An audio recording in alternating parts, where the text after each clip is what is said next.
नमस्कार। तफ्तीश की नई कड़ी में आपका स्वागत है। मैं हूं अंकित वर्मा। तफ्तीश में हम आपको जुर्म की दुनिया की उन खबरों से रूबरू करवाते हैं जो हैं सिर्फ और सिर्फ आपको सावधान करने के लिए। इन खबरों को दिखाकर सनसनी फैलाना हमारा मकसद नहीं है। हमारा मकसद है सिर्फ आपको सतर्क करना, क्योंकि जुर्म हमारे समाज के किसी न किसी हिस्से में कहीं ना कहीं दस्तक दे रहा है और उसका शिकार कोई भी हो सकता है।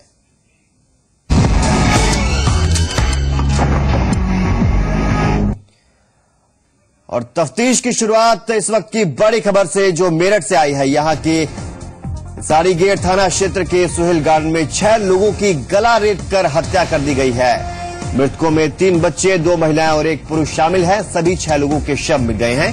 बताया जा रहा है कि 2 दिन पहले मजदूरी के लिए परिवार यहां आया था, लेकिन अब तक इन मृतकों की शिनाख्त नहीं हो पाई है। वहीं मेरठ की इस मर्डर मिस्ट्री में ये बात अभी तक साफ नहीं हो पाई है कि जिन 6 लोगों की हत्या हुई है वो एक ही परिवार के हैं, क्योंकि शवों को अलग अलग जगहों से बरामद किया गया है।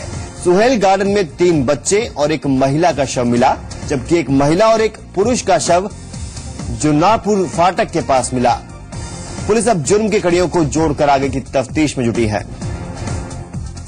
इस खबर पर ज्यादा जानकारी के लिए बात करते हैं जी मीडिया संवाददाता राजीव शर्मा से। राजीव, क्या कुछ पता चल पाया है? किसके हैं ये शव और क्या एक ही परिवार के लोगों के हैं? और पुलिस की तफ्तीश में जांच कहां आगे बढ़ी है?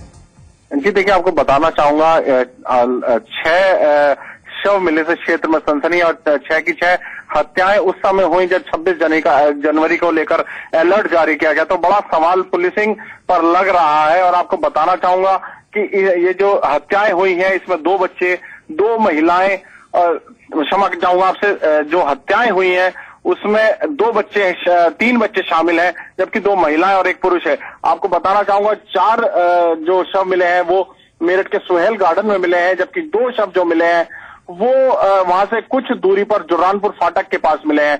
4 हत्याएं गला रेत कर की गई हैं, जो पुलिस ने अभी जानकारी उपलब्ध कराई है। और जो 2 हत्याएं हुई हैं जुर्रानपुर फाटक के पास, उनको गोली मारकर हत्या करने की बात पुलिस के फिलहाल कह रही है। आपको बताना जानना चाहेंगे जहां पर ये शव बरामद हुए हैं किस तरह का वो इलाका है और पुलिस की प्रथम दृष्टि में क्या साबित हो रहा है? कब की गई होगी हत्या?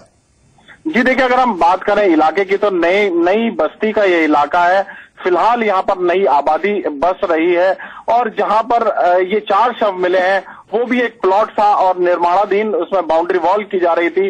फिलहाल जो जानकारी निकल कर आ रही है, शानू एक प्रॉपर्टी डीलर है जिनका प्लॉट यहाँ पर मौजूद था और इन्होंने ही अपने उस जगह पर इन परिवार को आश्रय दिया था। 2 दिन पहले जो जानकारी पुलिस ने जुटाई है, 2 दिन पहले ये परिवार मजदूरी के लिए आश्रय यहाँ पर मांगने इलाके में घूम रहा था और मजदूरी करता है पूरा परिवार।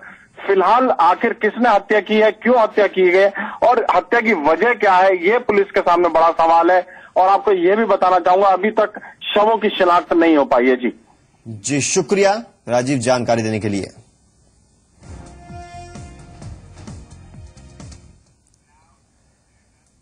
इटावा में कल हुए हंगामे के मामले में 7 नामजद और 200 अज्ञात लोगों पर केस दर्ज किया गया है। एक बच्चे की हत्या के बाद लोगों ने हंगामा किया था और हाईवे जाम कर दिया था, साथ ही पुलिस जीप भी जला डाली थी।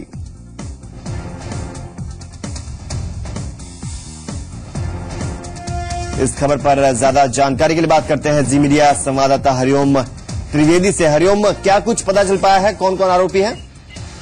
अंकित, देखिए जिस तरीके से कल तमाम बवाल हुआ और आगजनी और पथराव हुआ, पुलिस को हवाई फायरिंग भी करनी पड़ी और लंबी कवायद के बाद कहीं शांति जसवंतनगर कस्बे में आ पाई। तो कल से पूरे दिन और रात में पुलिस ने 200 ऐसे लोग चिन्हित किए हैं जिनके बारे में अज्ञात लोग हैं और 7 नेम्ड लोग हैं जिनके खिलाफ पुलिस ने 1 दर्जन से अधिक गंभीर धाराओं में मामला दर्ज कर लिया है और उन लोगों की खोज चल रही है। हालांकि अभी तक कोई गिरफ्तारी नहीं हुई है, क्योंकि आज 26 जनवरी का जिस तरीके से आयोजन था सारी पुलिस उसमें लगी हुई थी। लेकिन मुकदमा दर्ज करने के बाद अब पुलिस सही न सही इनको पकड़ने का प्रयास शुरू करेगी और इनको जेल भेजने की कार्रवाई की जाएगी। शुक्रिया जानकारी देने के लिए।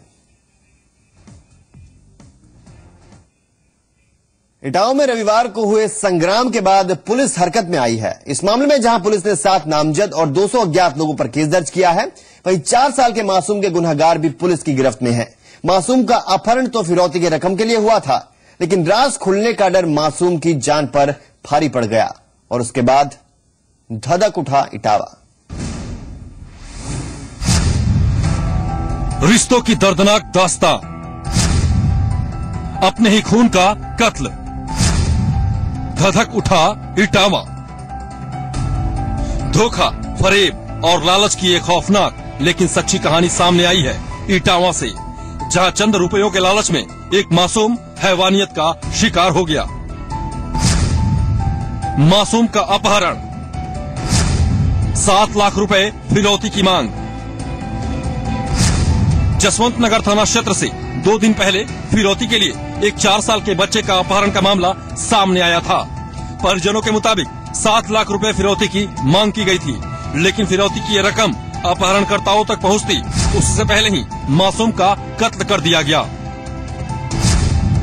ताऊ पर इल्जाम, अपहरण और हत्या का आरोप।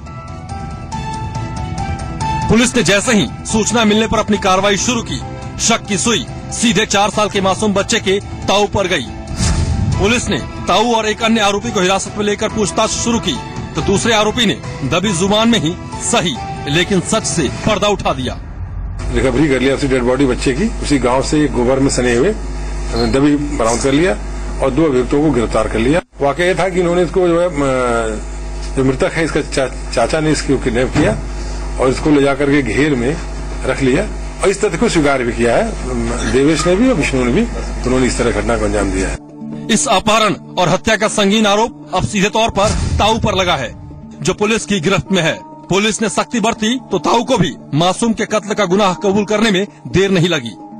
बच्चा को दिखियो कहना पहले से दिखियो बातचीत भाई कि दिखियो बच्चा को दिखियो कहना पकड़ ले, बच्चा पकड़ कर ले, बच्चा मुँह में कपड़ा कर दो, ऐसे खत्म हो बच्चा। नहीं, आपने अपने भतीजे का पकड़ क्यों की थी?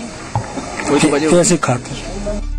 इस मामले में पुलिस उन लोगों पर भी कार्रवाई करने जा रही है जिन्होंने रविवार को दिन भर न सिर्फ कानून को अपने हाथों में लिया, बल्कि दिल्ली आगरा नेशनल हाईवे 2 पर जाम लगाकर घंटों विरोध प्रदर्शन किया। गुस्साए लोगों ने पुलिस पर पथराव किया और पुलिस जीप को भी आग के हवाले कर दिया। बाद में जवाबी कार्रवाई करते हुए पुलिस ने भी हवाई फायरिंग की, जिसके बाद किसी तरह जाम खुलवाया गया। हरिओम त्रिवेदी, जी मीडिया, इटावा।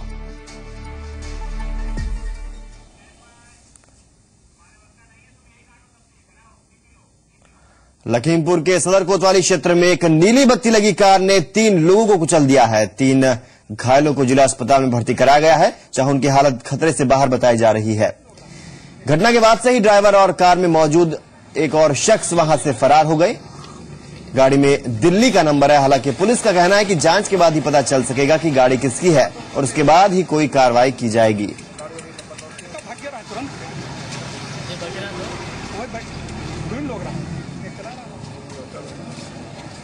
उपाध्याय से बच्चे आ रहे थे 26 जनवरी मना के, 2 बच्चे थे। तो पहले तो ये किसी अधिकारी की गाड़ी है, लखीमपुर की, नीली बत्ती की है, दिल्ली का नंबर है और यही लोकल के हैं बता रहे थे। पहले तो इन्होंने बच्चों को मारी है ठोकर, तो एक बच्चे की बिल्कुल डैमेज हो गई, दूसरे की साइकिल बच गई, लेकिन चोटें दोनों के आई हैं। बच्चे तो खैर बच गए हैं। फिर छाउच गांव के एक हमारे लाला भाई पड़ोसी हैं, उनके मोटरसाइकिल में टक्कर मारी तो बाइक किनारे खड़ी हुई टूट गई है, लेकिन उनके भी पैर में चोटें आई हैं। ये गाड़ी किसकी है? इसमें दिल्ली का नंबर है, नीली बत्ती लगी हुई है। इस गाड़ी से 2 बच्चों को थोड़ी चोट लगी है। एक मोटरसाइकिल वाले हैं जो लाल बिहारी वर्मा, जिनकी पहचान छाउच की हुई है, उनकी गाड़ी वो मोटरसाइकिल से उनको चोट लगी है। जो भी घायल हैं उनकी स्थिति बहुत ठीक है और अस्पताल भेज दिया गया है। बता रहे हैं किसी जज की गाड़ी है, अब इसको हम ट्रेस कराएंगे, चूंकि दिल्ली का नंबर है, ड्राइवर है नहीं, हम ऐसे कैसे बता दें किसकी गाड़ी है।